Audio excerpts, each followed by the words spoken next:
All right, just waiting for everybody to connect to audio so we can get started. And I'm sure more people will be coming in as we go about today. I know some people were having some technical difficulties getting in, so I'll just be a little patient with everybody. But thank you so much for being here. Thank you so much to Lex for joining us and being our expert crystal teacher. So thank you. It's wonderful to have you. And we are going to be starting shortly. I just want to kind of let you know how this class is going to look and some ways that you can make the most of it here on Zoom.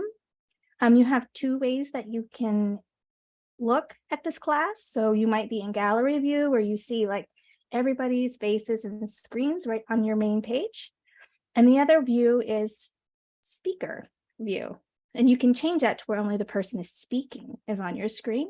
And you can do that if you're on your computer, going up into the corner where it says view, and you can click speaker or gallery.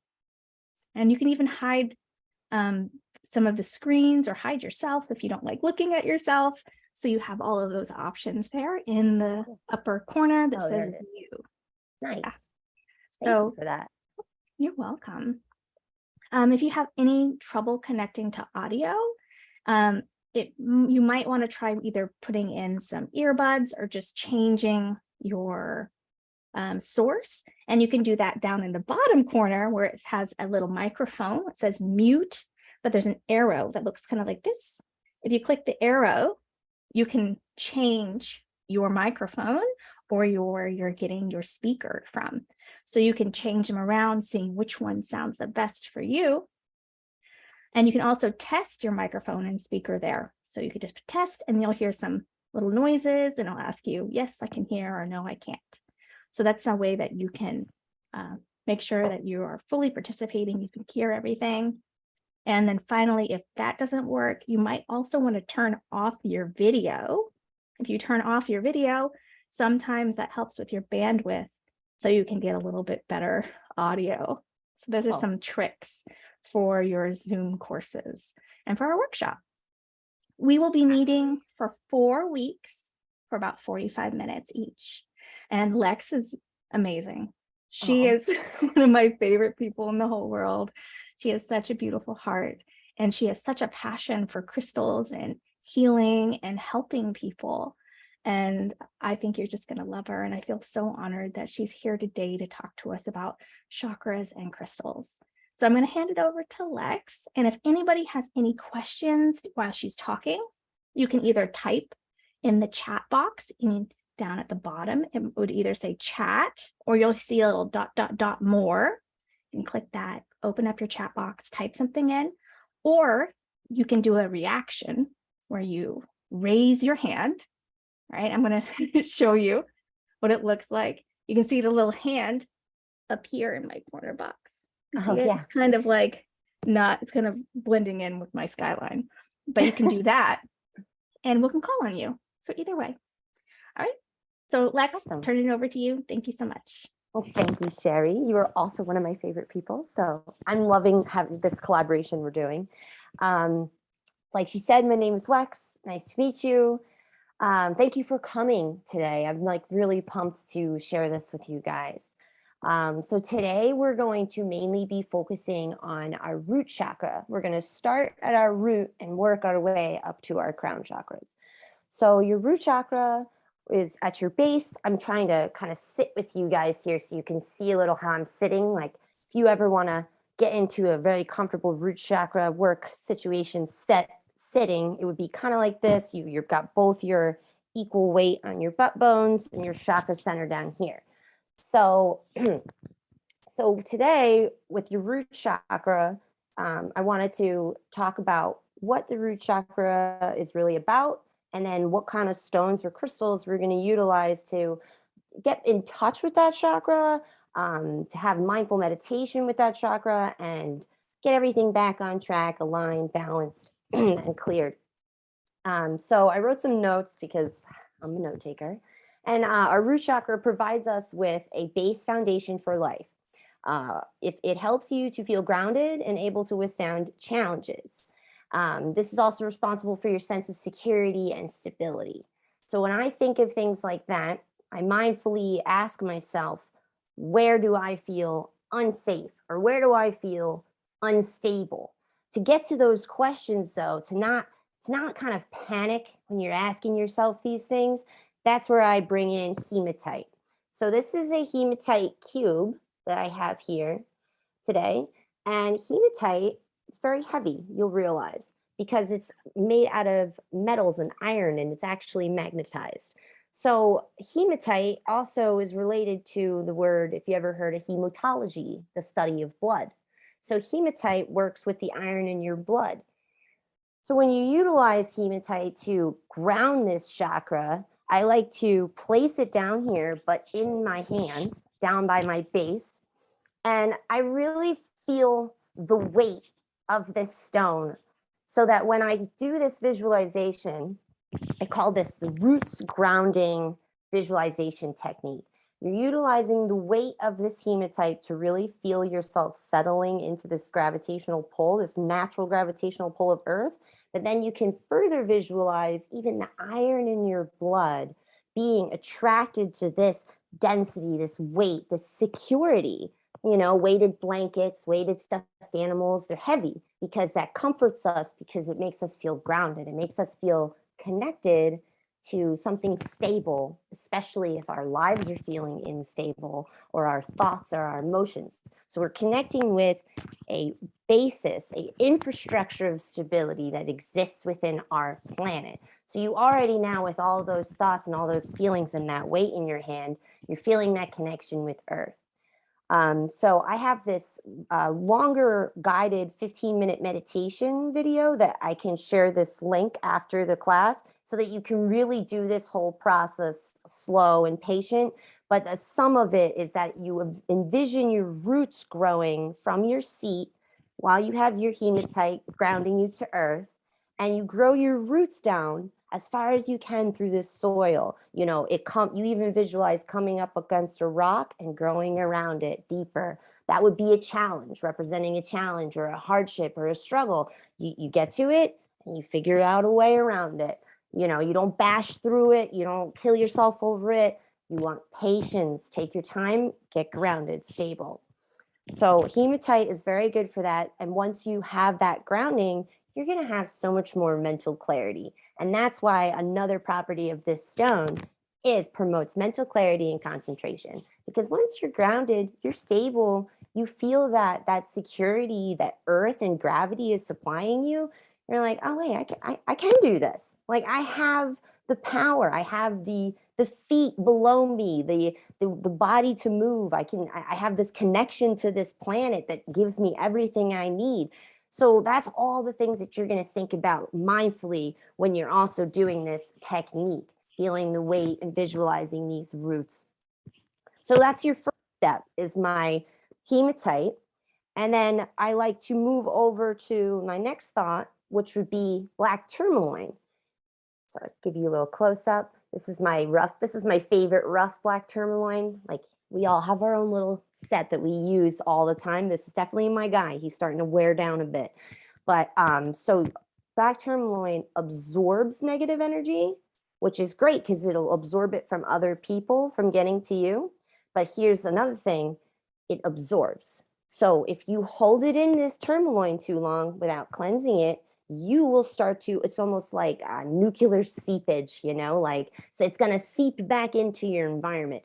I found this out the hard way. I used to always wear tourmaline, and one day I forgot to take it off after work and give it its space away from me. And I started to feel the negative energies. I started like becoming the gossip that was happening at work, but at home. And it was all because I kept this on too long. So this is the cleansing that you do, because this is black tourmaline not only absorbs negative energy in your environment, but from yourself too. So if you utilize this grounding technique, you get nice and centered. Now you want to take the tourmaline, you can almost see how it has these natural rods, like going down, like just like these little like slides, almost like slides. And you want to place this where your hematite was, at your base, at your root, and visualize debris, because if you picked up something heavily emotional, you're going to feel it. So now try to visualize that as like a cloudy debris, or like of a dirt or something caught in your energy field. And you want to funnel that debris into the absorption of your black tourmaline, because it's absorbing. So you're picturing, you're funneling, and you're focusing your energy down through into this black tourmaline. And then now Earth automatically recycles any energy that you put into it. And Earth is also obviously grounding and connecting. So when you put your black tourmaline and the intention of funneling that energy that it just absorbed back into the soil of Earth for natural recycling, let Earth take care of that energy. You don't have to redirect it anywhere. You don't have to try and transmute it on your own. You can just give it back to Earth, and Earth will take that energy and recycle it into positive, the negative into positive. And now you're clear and ready to fill yourself up with positive energy. So that's your tourmaline, yes, also, so going back to that, if you want to wear black tourmaline to absorb your environment negative energy, just do that kind of process of regrounding it into Earth, or utilize another crystal like selenite or citrine to cleanse your stone. I always try to kind of tell a warning label when it comes to tourmaline, because it is great and it is an awesome protective stone for your energy, but you've got to take care of it just as much as you take care of yourself. So if you're going to go home after work and take your shoes off, take a shower, do a visualization technique of a cleanse with your stone. You can cleanse it underwater even, and you say an intention of this stone is now cleansed. This is now cleared and ready for reabsorption for the next day. And you could do that like right before you hop in the shower. I actually keep stones in my shower because it reminds me that they need to be cleansed as I'm being cleansed. So I will cleanse them in the water. I'm cleansing myself. We're all having a bath. And it's just good to keep it also helps you keep up with your own general self energetic care, because if you keep in mind how much your crystals need care and how they need to be grounded and they need to be cleansed, then you realize, wow, if a stone needs that much energy and that much focus and that much love, then that's exactly what I need: nurture and love. So it actually, personal story, taking care of my crystals and cleansing my crystals helped me get out of depression, a depression hole, when you're not showering, you're not eating, you're not going outside because, oh, it's a full moon, I have to charge my crystals, or, oh, I gotta go sun cleanse my crystals, so I have to go outside. It was acts like that that got me back into taking care of myself, which moves us on to Mookaite jasper. This is a very, very special jasper, root chakra stone. These colors you see, like purple, red, yellow. This jasper only forms in Australia because of the specific fossilized sediment from the animals that lived there and the prehistoric animals that lived there. It is specific to that island. It never existed with any other continent or body of land. So it only has this coloration there. So this is actually like, kind of, when you think about it, like little skeletal systems of fossilization of ancient creatures. Like, so this will connect you to your roots, your primitiveness, almost your innate functioning, which is self-care and nurture. So your Mookaite jasper is very big on self-nurture. So when you think of like the entire Earth formation and how much Earth is self-aware in a way that it can extinct certain animals to re-bring in better animals and better bioorganics to this planet to make it function better, that's like the ultimate self-love and self-care, to be able to let go of something that you love so much to open up space for something better to come, to help that planet thrive, to help you thrive.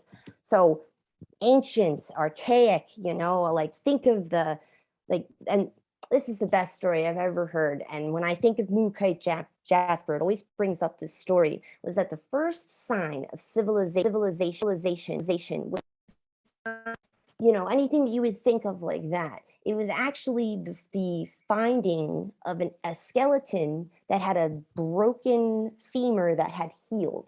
So that right there has showed that that person had to be immobile. That femur break that's the biggest and largest and most painful break to have in your whole body, that someone stuck by him to hunt, to care for the wound, to nurture his fellow man. So self-nurture, also nurture your fellow man, self-care, and thinking of things like that. What's truly important right now, especially in times of freak out or chaotic or anything that's disrupting your sense of security and stability, stop and just think about, what do I need in this moment to nurture? So that's what I do with Mookaite, is more of a mindful visualization practice, because I'm looking at this story in this stone, the earth's story, the story of uniqueness, of nurture, self-care, self-love.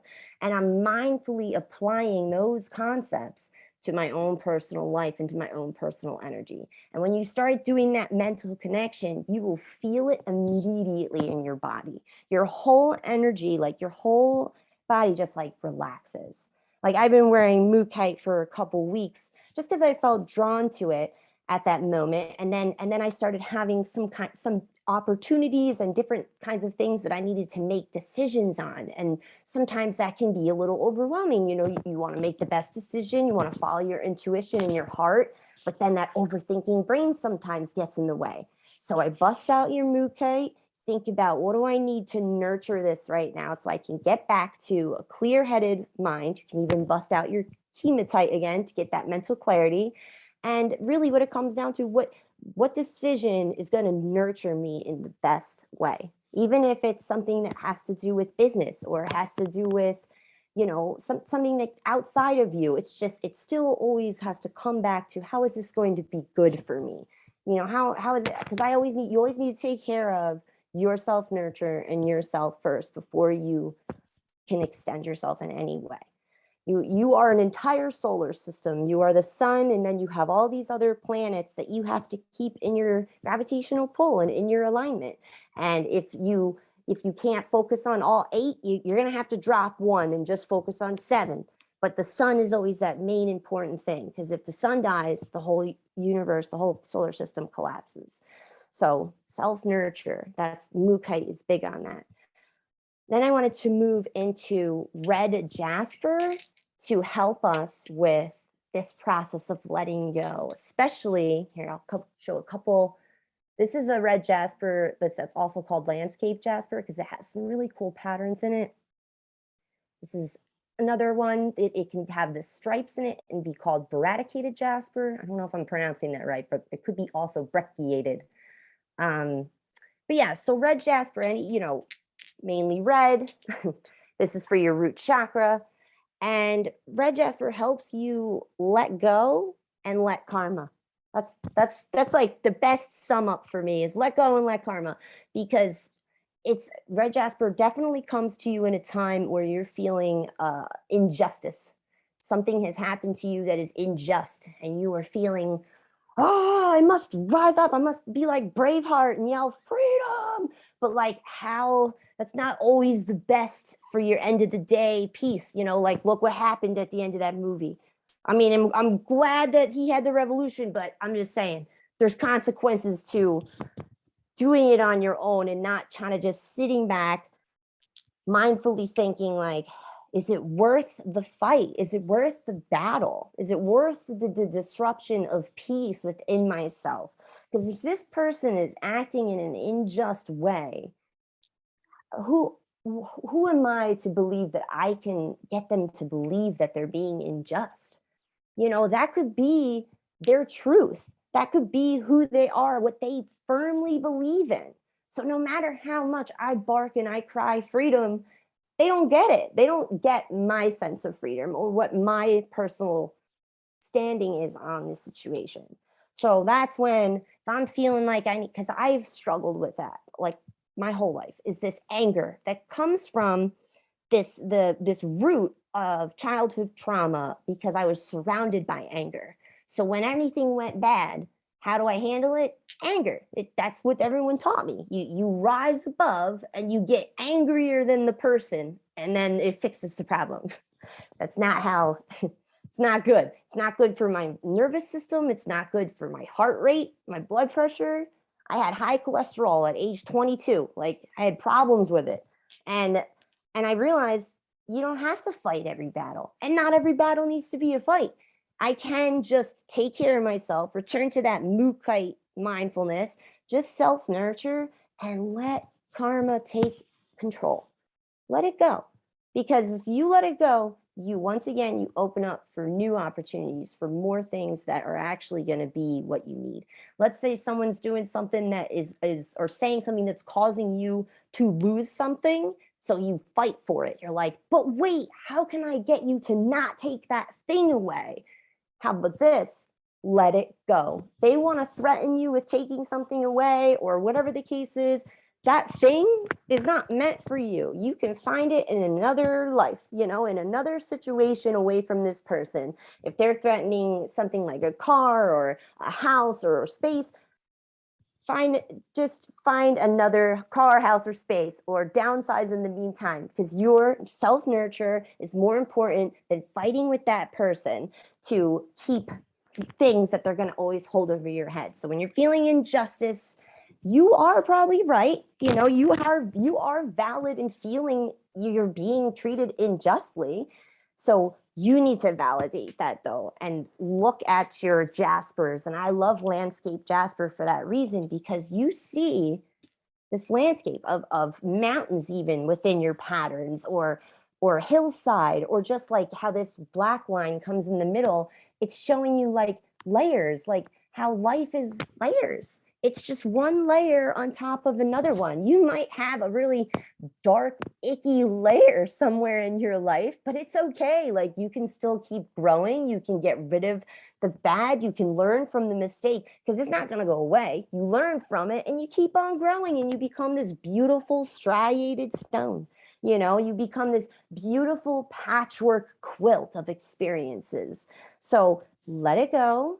If that person wants to be obviously, if this is something you need to go to court about, I'm not saying those huge problems, that's something, you've got lawyers involved, like, I'm not going to say just throw some red jasper at it. That you can utilize red jasper to help ground you through that situation.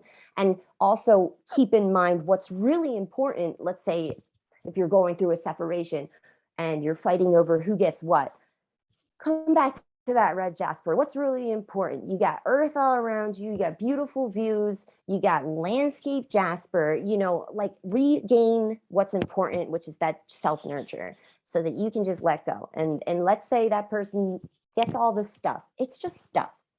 There's this line in one of my favorite bands. They says, everything material, everything tangible it's not real, really. Like, tangibility, the only thing that lasts forever is the unseen energy. So you always want to take control and take precaution and healing when it comes to your energy. So just as much as you interact with other people and anything else, or do anything, decision making, or anything that's like hard on you, you got to take care of not only your physical body, but then your energy. You have to clear and cleanse that, just like we were talking about with your stones. The jasper, let's see here. Oh, almost forgot my favorite, smoky quartz. Smoky quartz is beautiful. Now, the difference between smoky quartz and black tourmaline, first, let's just like look at them aesthetically. What's the biggest difference? One is light and see-through black, gray, and one is completely non-see-through. This is solid, The reason why I bring that up is for when you think about what each black crystal does for you, this will absorb, but will also transmute, because see, it has some of that clarity to it. So that will help your mind like kind of connect that property with smoky quartz, is that you don't have to worry about it holding on to all this negative energy. It's going to naturally transmute it.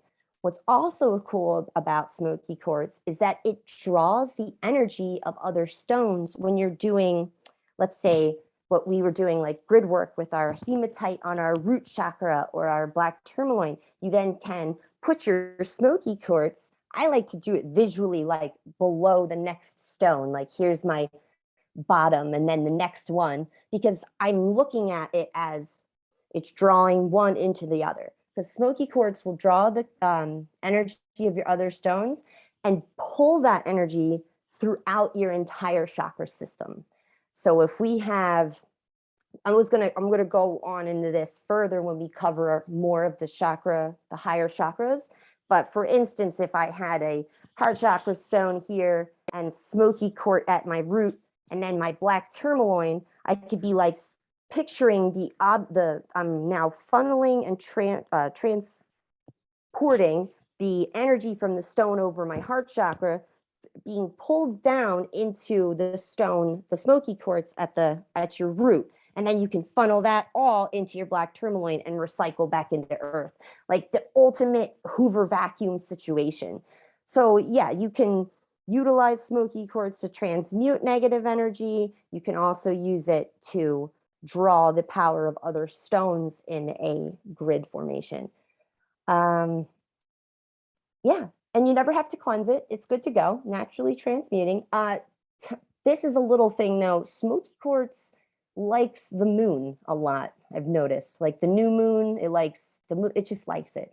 So if anything, whenever there's a nice moon out, like just something like that, and a nice night, every once in a while, I like to take out my bunch of smoky quartzes and just let them have that moon, that dark energy, that new moon especially they love. They're like, this is my jam. Like I could just tell, you can feel that when you start connecting and really bonding with your stones and you utilize the same ones. Like this is my black tourmaline. So every time I go to do that black tourmaline grounding and cleansing technique, I use this exact guy because, you know, you become familiar with it. You understand it. You can almost like hear it and communicate with it in a sense with your energy because it knows you too. So you will start to be able to bond with your stones like that. They will start to call to you too when you need them, because you will start to be able to pair them by, you know, it's something that seeps into your mind because we're talking about it, but then let's say a month or two later, you're frazzled and you just ask yourself, you ask your little iCloud storage of memory space, like in your heart, what do I need? And your heart will go and pull out what you need and show it to you in your mind's eye.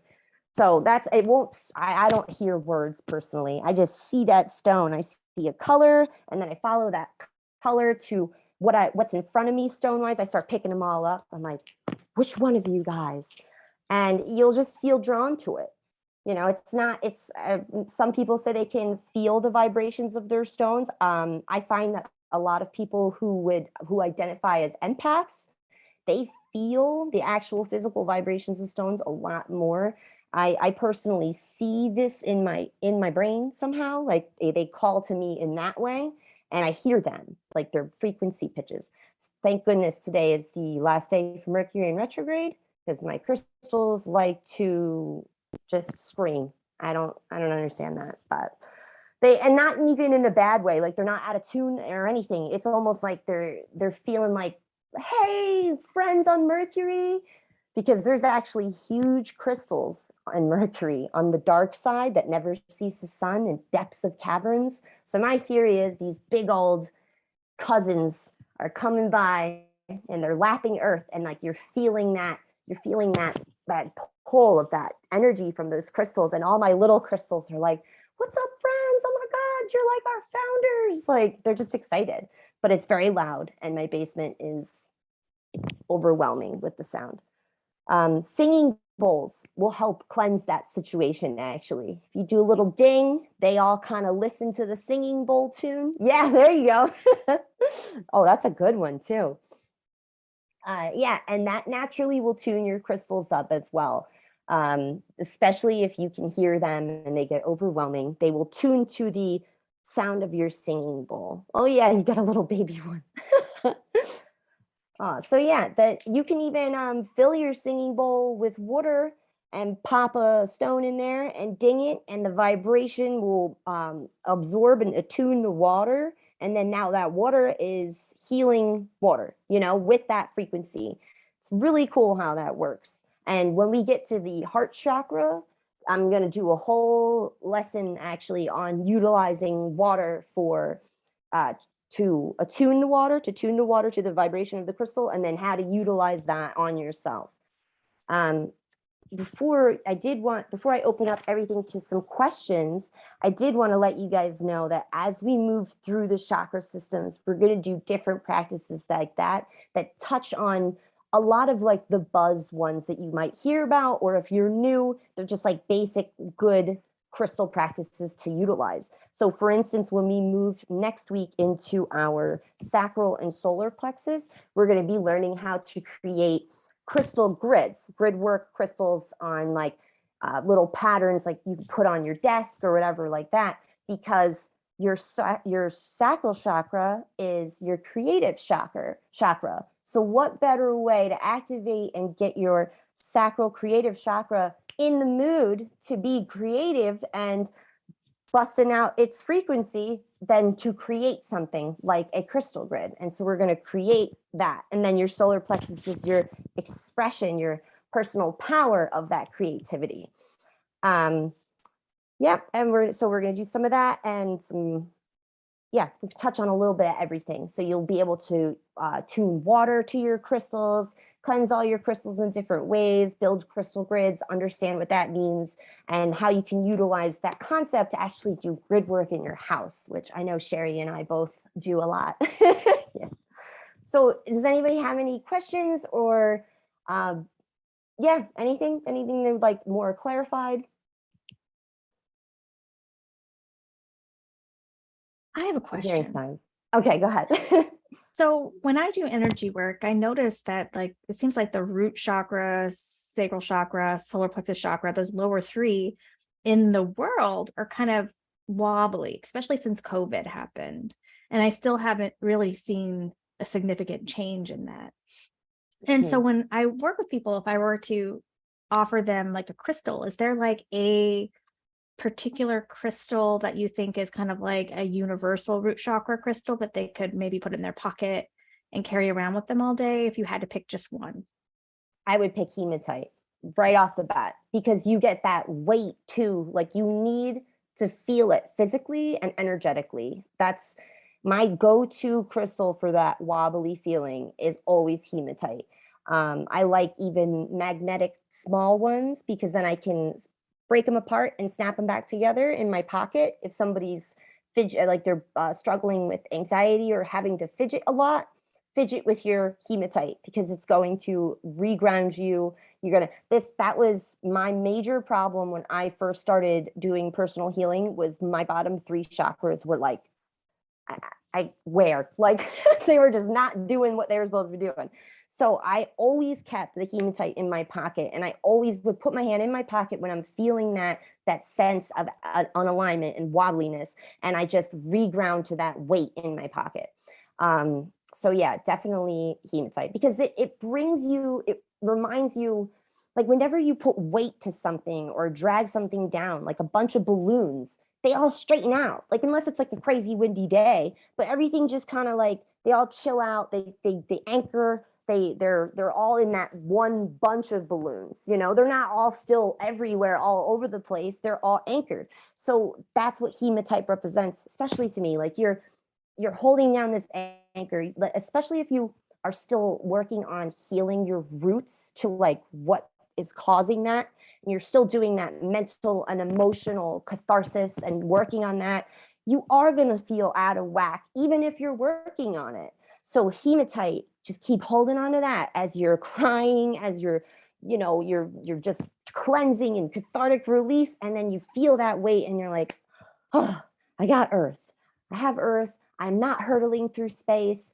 I am good, I am safe, I am secure. And I think that is like your number one thing that people struggle with is like that feeling of safety and security.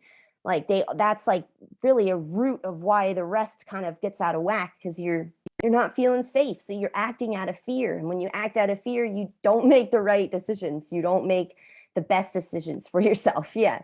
So this is my go-to. I can't, so many personal stories with hematite too. So like I'm so verifying my like verified choice, you know. Like I used to, like I even was like at a stage in my healing where I felt really good. Like I was doing good, I was flying. So I took the chance and I went out and did something with like a new person, which is very hard to do when you're feeling that wobbliness, that unsafety, that fear. So I took this chance and I'm like, I even went in her car, like she drove. So that's even more loss of control, you know, like that was a lot for me at that time, but I was doing very well. Then we got into, she was showing me those float tank places where you can, the sound deprivation and everything. And as she was explaining it to me in this dark room with a man standing behind me who works there, but she turned out all the lights and kept talking and then brought up how this specifically will help you eradicate your traumas. And I was just triggered all over the place. First of all, there's a dude in the dark behind me, triggered. Second thing, you're talking about trauma, triggered, and you turn the lights off, triggered. And I just, all of a sudden, all this work I felt like I did was just like crumbling on top of itself. But before, as I felt the crumble, right in my pocket was hematite. And I put that weight in my hand and I remembered my source. You remember your anchor. You remember, I am doing the work. I am doing well. I am safe. I am secure in this moment. I'm okay. And then because I was able to do that before it crumbled and lost everything, and I'm like crying on the floor, I was able to regain a sense of calm, even though I was shaking. I had my hematite and I politely said, I'm going to leave this room. You know, I'll wait for you guys in the hallway.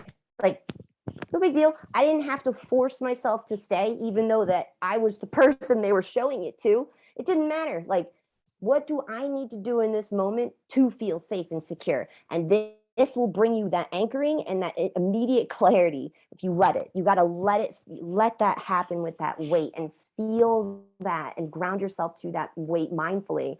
And then that mental clarity almost just like, it's like, boom, we're here. Yeah. So definitely that. Any others?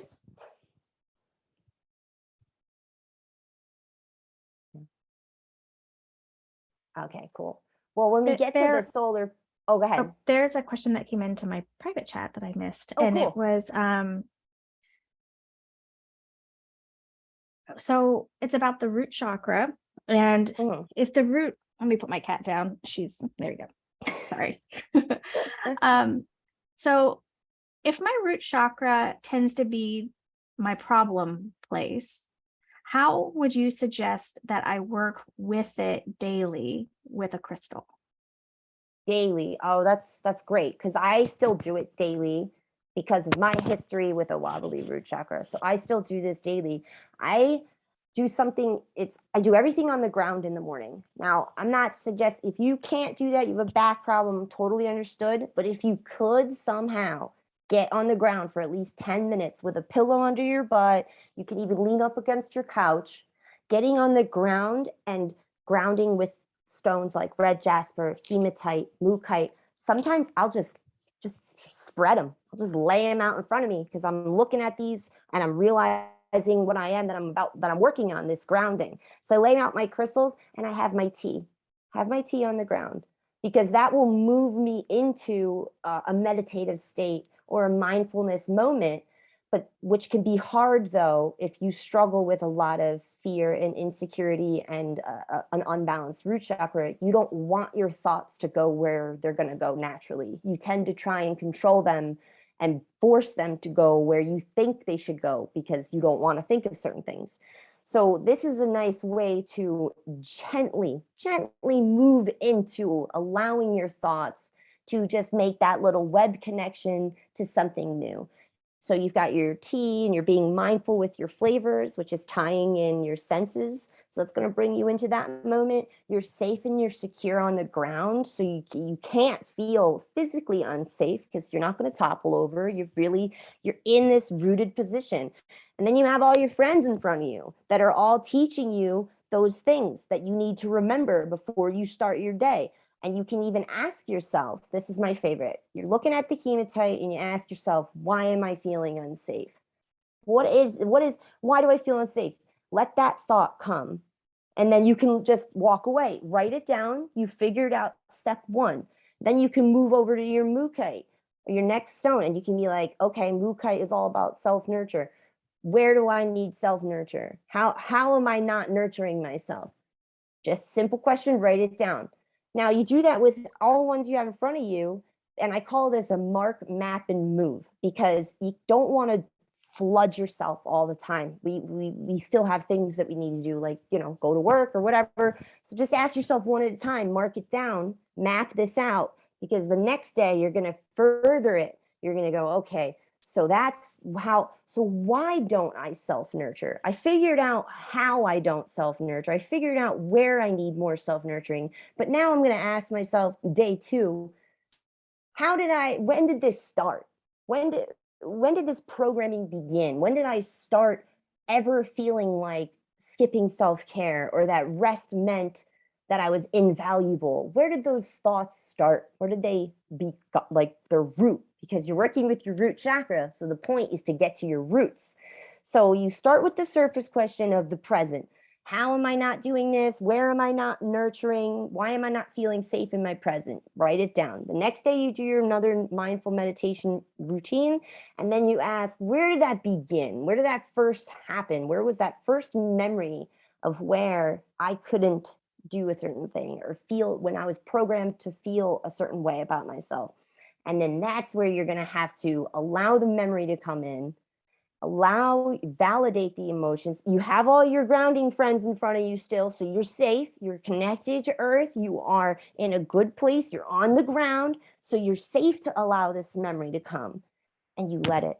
You cry it out, you feel it just how you should have felt it then, but you probably suppressed it because you had to. So feel it like you should have. Then you're going to look back at it, all your little friends, and you're going to go back to hematite and say, all right, now what are we going to do moving forward that's always going to keep us safe?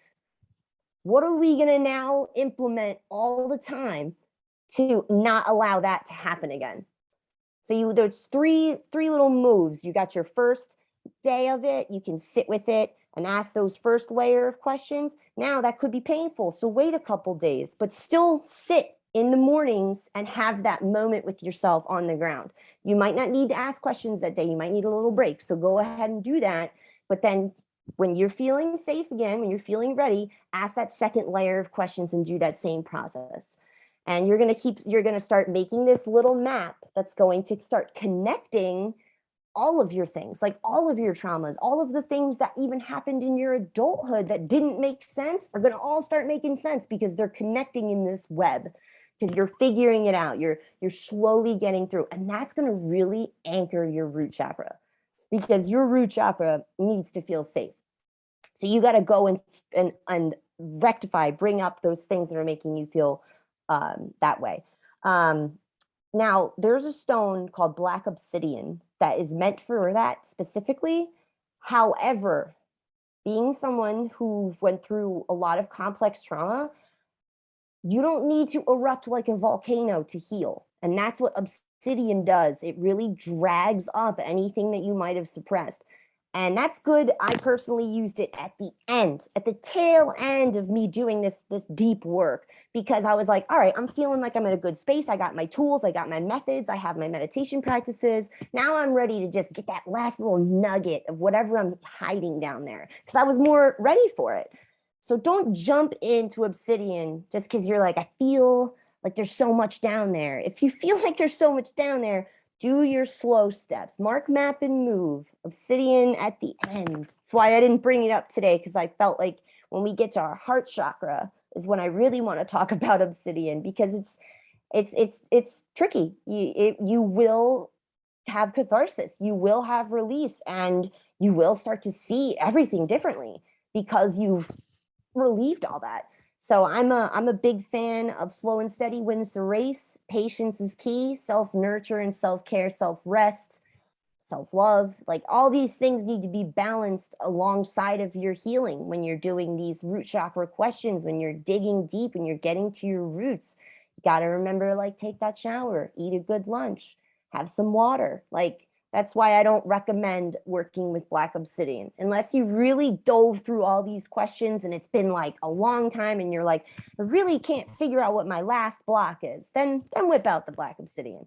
But give yourself this patient, self-nurturing way of working with your root chakra, which is get comfy, get safe, get on the ground, have a little mindful. You can even do like aromatherapy in the background, have your tea. I like Earl Grey because it's got bergamot, and bergamot is really good for uplifting you and motivating you. And then I do these things, these mindful questions, and I utilize my stones to trigger these questions, to create the questions for me. And then I'm like, all right, and I answer the stone back with that. So one step at a time, mark, map, and move. Thank you, Lex. I love that answer. And I really love like the mindful questions because like I think like in my own mindfulness practice, when we can touch those questions with so much love and compassion, like you talked about, there's so much healing there. So I really love how you incorporate that into the crystals. But our time is up for today. So I want to respect our time. I want to thank everybody for being here and remind you to make sure that you register for the next session. You'll get a link if you haven't already in your email. That will be a Calendly link. You'll click that link and you can register for the next session or the next 3 sessions, all of them if you'd like to. And then you'll get an email after the session also with the replay information if you want to, you know, come back and be like, oh, that was something really great Lex said. I want to go back and hear it again. You can listen to the replay. So we'll see you again in a week. And if you have any questions in the meantime, just ask in the Facebook group. Right? Yeah, totally. Thank you so much for being here. Appreciate everyone. Thank you so much. Have a good day.